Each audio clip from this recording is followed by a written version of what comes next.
Can you guys give up your living space? It's really cramped with 3 kids, you know? My sister-in-law's unexpected arrival at our two-family home where my husband and I lived with his parents left us dumbfounded. Her outrageous demand left us speechless, but what shocked us more was when my in-laws sided with her. The space you're in is too big for just the two of you, isn't it? It's only fair to give it up for her and her growing kids. You two could manage in a smaller room, my father-in-law said. Fed up with their selfishness, I reached my breaking point. With a determined expression, I replied calmly, "All right, as you wish. My husband and I will leave."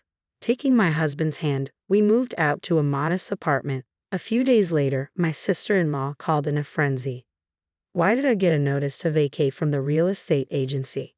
Did you have something to do with this?" she demanded. That was my silent revenge against those who took over our home. My name is Emily, a remote worker in my 30s, living with my husband Michael. We met through a blind date arranged by my worried parents, and despite my initial reluctance, he turned out to be a pleasant surprise. He's kind and reliable, qualities that complement my assertive nature. Life with him was smooth, with his parents living nearby, maintaining a good relationship despite not living together. A few years into our marriage, my mother-in-law began gently suggesting that we consider living together. We're getting older, and when I think about the future, it makes me anxious. If it's not too much trouble, would you two consider living with us? Her words carried concern rather than pressure, but the topic of living together with my in-laws started coming up more often. Understanding their worries about aging alone and having a good relationship with them, I thought it could be a sensible idea. However, my husband seemed hesitant. "Michael, do you have reservations about living with your parents?" I asked one day. He replied in his usual indecisive manner, "I don't think it should be a problem." I didn't dwell on his response too much, not knowing it would lead to such a turn of events. Then tragedy struck. My parents were killed in a sudden car accident, leaving me reeling in shock. As an only child with no close relatives, I found myself plunged into the whirlwind of arranging their funeral and managing their estate. With my grandparents already gone, I inherited everything: money, their house, and land. But amid the legalities and profound grief, I couldn't find solace in the inheritance. Thankfully, my husband stood by me, offering unwavering support, while my in-laws showed genuine empathy. "Emily, it's okay to grieve. Losing your parents so suddenly is devastating. Take your time to process everything," my mother-in-law reassured me, prompting tears I had held back since their passing. Finally, after the funeral and settling affairs, I allowed myself to mourn. In the following days, my in-laws visited more frequently, bringing comfort and small gifts as gestures of their support. "If it bothers you, feel free to tell us, okay?" My mother-in-law smiled wryly, her words a comforting reminder of their openness and care. Over time, I began to see my in-laws almost as surrogate parents, their presence a source of comfort. Then one afternoon, during our usual tea and chat at home, my mother-in-law broached the topic of living together once more. "Emily, about living together. With your parents gone, we know you must feel lonely sometimes. Would you seriously consider living with us? We truly want to be together with you and Michael. Take your time, but could you start thinking about it seriously?" Their heartfelt proposal warmed my heart. Later that evening, I discussed it with Michael as he returned from work. "Your parents brought up living together again. I need to sort out my parents' house anyway, and I thought maybe it's a good chance to start afresh in a new home together. What do you think, Michael?" "Yeah, I'm sure it'll be fine. Let's do it," he replied, though I sensed a hint of hesitation. With his agreement, we conveyed our decision to my in-laws and began planning. The old house, inherited from my parents, posed seismic risks, so we opted to demolish it and build a new duplex on the same plot. The costs were substantial, but fortunately my parents' legacy covered them. Months later, our new duplex was ready, registered under my name. My in-laws were pleased with the home, and I felt a sense of relief as we embarked on our new life together.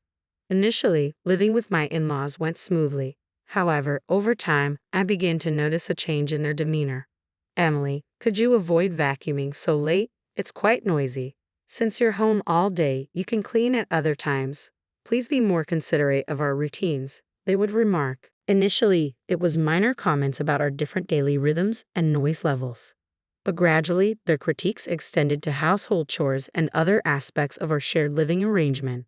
"It was kind of you to invite us to dinner, but this meal, It's rather plain, isn't it? Could you make something more elaborate next time? Are you lacking in hospitality, perhaps? What sort of upbringing did your parents give you? Their chilly words cut deep, though I tried to attribute it to my own shortcomings.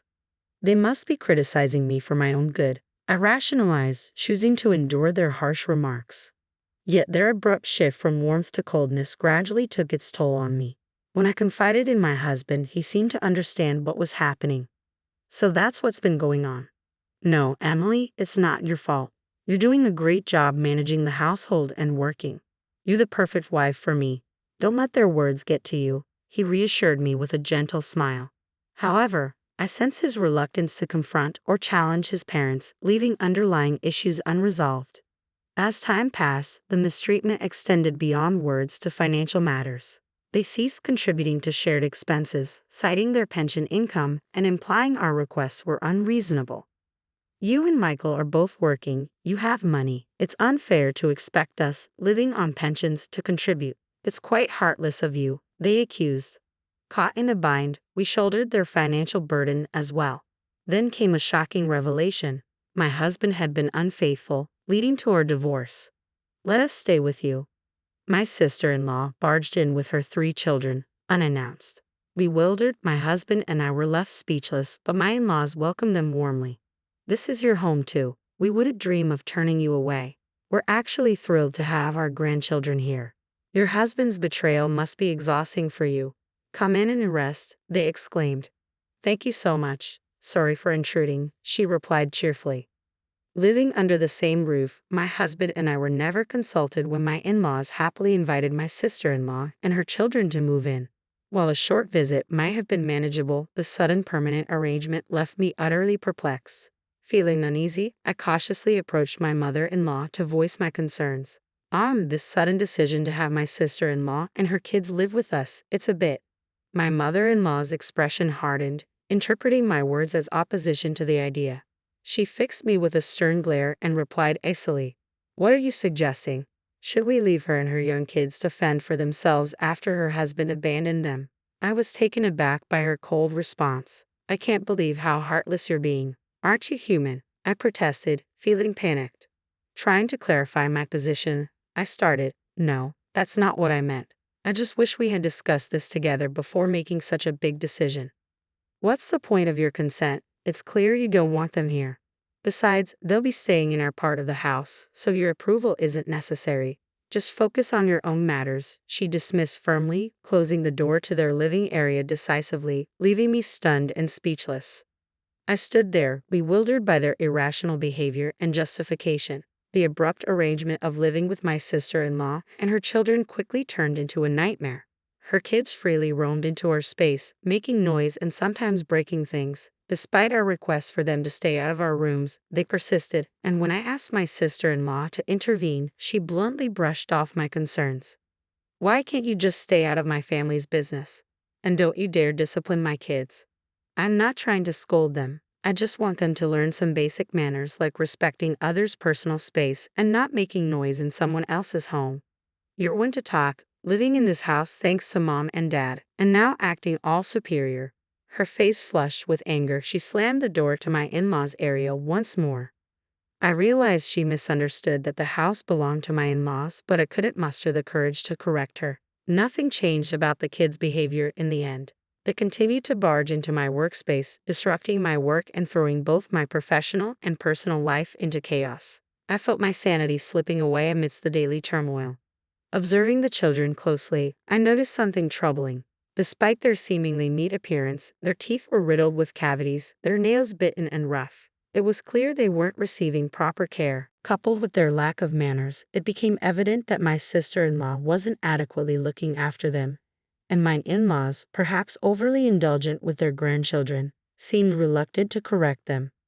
Since my sister-in-law and her children moved in, our lives had been turned upside down. I was reaching my breaking point, utterly exhausted. Finally, I confided in my husband, who shared his long-held concerns. "It seems my parents have always favored my sister, leaving me feeling neglected for a long time. Despite their polished public image, they've hidden the family discord and their own flaws, always presenting themselves as a happy family of 4. After getting a job and moving out, my husband started living independently. Surprisingly, his parents' attitude softened, showing more kindness and consideration. This newfound warmth extended to me after we married, leading us to believe they had changed for the better. However, since moving in together, their treatment of my husband reverted to how it was when he was young. While they showered their daughter with affection, they showed little regard for him, often treating him with coldness and disdain. As soon as their daughter moved in, their behavior and attitude became noticeably different, and my husband realized that his parents' true nature hadn't changed since his childhood. It seems whether we live together or not determines how my parents behave outwardly. When we're apart, they maintain a perfect facade of kindness, but their true colors emerge when we share a roof. I'm sorry I didn't realize this sooner and put you through such hardship, my husband admitted, his eyes welling with tears. His confession stunned me. I had never imagined the kind in-laws I once knew were just a facade, and that they had been looking down on me all along. While I had begun to suspect their true feelings from their recent behavior, hearing the truth shattered me. Yet I couldn't blame my husband. He was also a victim of their deception. Thank you for sharing this with me, Michael. It's not your fault, so please don't apologize. With a newfound understanding of my in-laws' true nature, any lingering sense of inferiority evaporated. Quietly, I began preparing myself to escape their influence whenever necessary. A few weeks later, during a holiday when my husband and I were relaxing in the living room, my sister-in-law made an outrageous suggestion. Mom and Dad's place is too cramped for the kids to roam freely. How about you give us your living space? Wait, are you asking us to leave this house? Shocked by my sister-in-law's audacious demand, both my husband and I were caught off guard. My sister-in-law scoffed derisively. Even a fool like you understands. Yes, I'm telling you to vacate this house. Speechless, I was suddenly confronted by my mother-in-law appearing behind her. The space you two occupy is far too large for just yourselves, don't you think? It's only right, as human beings, to offer it to this girl and her 3 growing kids, she remarked, a smirk playing on her lips. Unable to contain my frustration any longer, I pushed back. That's preposterous. This is our home too. Where do you expect us to go? I don't care about that. Maybe you can make do with a storage room. It's more than enough for just the 2 of you, my mother-in-law dismissed, with my sister-in-law nodding in agreement. Their audacity snapped my patience. I couldn't tolerate it any longer. I had to deliver some form of justice to these women who did as they pleased. With resolve in my heart, I replied calmly. Very well, we'll leave. But we need a week to make arrangements. In 1 week, we'll be out of here, just as you wish. With that, I took Michael's hand and turned away from my delighted in-laws and sister-in-law. Alone later, Michael looked at me with frustration and apologized. Emily, I'm sorry I couldn't say anything. His words prompted me to reveal my plan. It's all right, I've already made arrangements. Michael was surprised but agreed to my decision. We spent the following week preparing to leave, and when the time came, we faced my in-laws for the last time. We're leaving this house as you wished. From today, we're cutting off all ties with you and your daughter, my husband declared firmly, severing our connection with his parents. But my in-laws appeared indifferent. Good riddance. You were a disappointment as a son from the start. You mean nothing to us. Ignoring their spiteful words, Michael and I departed from the 2-family house we had shared with them. We moved into a small rental apartment we had arranged temporarily. Despite its size, it offered us a quiet and peaceful start to our life together, just the 2 of us. A few days later, while working from home, I took a break and checked my personal phone. I was startled to see multiple missed calls from my in-laws and sister-in-law. Before I could think, my sister-in-law called again, her voice filled with anger.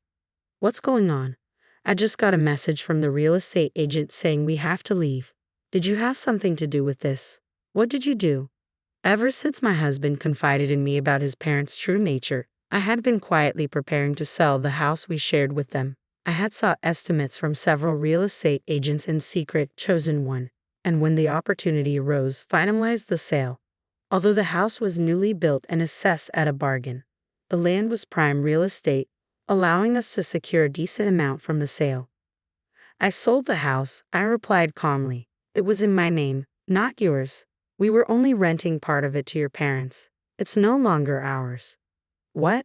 But we thought it was under Michael's name, so it should rightfully belong to us. My sister-in-law's shocked voice echoed through the phone. along with my mother-in-law's disbelief. I never deceived anyone. The house was always under my name. Now it belongs to someone else, I explained firmly. The revelation left them stunned, realizing their mistaken assumptions about ownership. Normally, you should have handed over ownership to us. What an ungrateful, deceitful person. My in-laws and sister-in-law screamed and hurled insults. I responded sharply, "That's unfair. You made assumptions. I simply sold my own property. Please leave promptly." With that, I ended the call, disregarding their continued yelling. With an eviction notice from the real estate agent, my in-laws had no choice but to reluctantly vacate the house. It was rumored that they moved into an apartment, but their children's disruptive behavior quickly led to numerous complaints from neighbors. The landlord, unable to tolerate the disturbances, swiftly evicted them in less than a month. Once again homeless, my desperate in-laws stormed into my husband's workplace demanding to see him. Sensing the seriousness, the receptionist discreetly notified my husband, who then informed his boss. Concerned, his boss called the police. When they arrived, my in-laws and sister-in-law were restrained and taken into custody. It was then that my husband appeared. Seeing him, my in-laws and sister-in-law, still resisting, accused him bitterly, "You ungrateful child. We lost our home because of you. You need to take responsibility." Calling the police, "Are you serious? How could you behave like this?" My husband remained composed. "I no longer consider you family. I cut ties with you days ago. The police are here to handle the disturbance in our workplace. Is that clear?" His words left my in-laws speechless while my sister-in-law continued to protest, "You traitor, heartless man." She was eventually placed in a police car and taken away. During their interrogation, we learned from my sister-in-law's husband and his parents that she was the one who had an affair. Furthermore, it was her husband who initiated the divorce proceedings, which were still ongoing.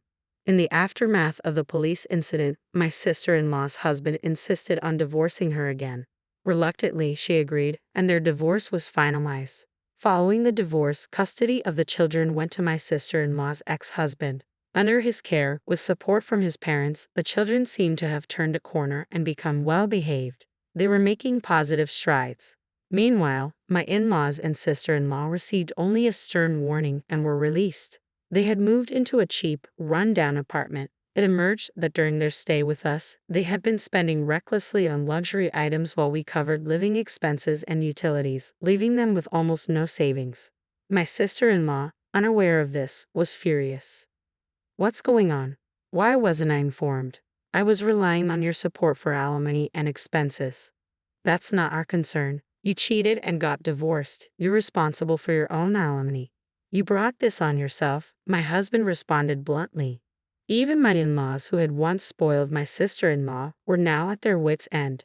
They argued over money daily. She had lost touch with her affair partner, leaving her without support. She took a part-time job out of necessity but caused trouble at work, facing imminent dismissal. Despite their financial troubles, my in-laws continued their wasteful spending habits, living paycheck to paycheck and facing the threat of eviction from their apartment. Learning about their situation, my husband and I used the proceeds from selling the land and house to buy a small, cozy single-family home. Now, with my supportive husband by my side, I enjoy a peaceful and contented life every day.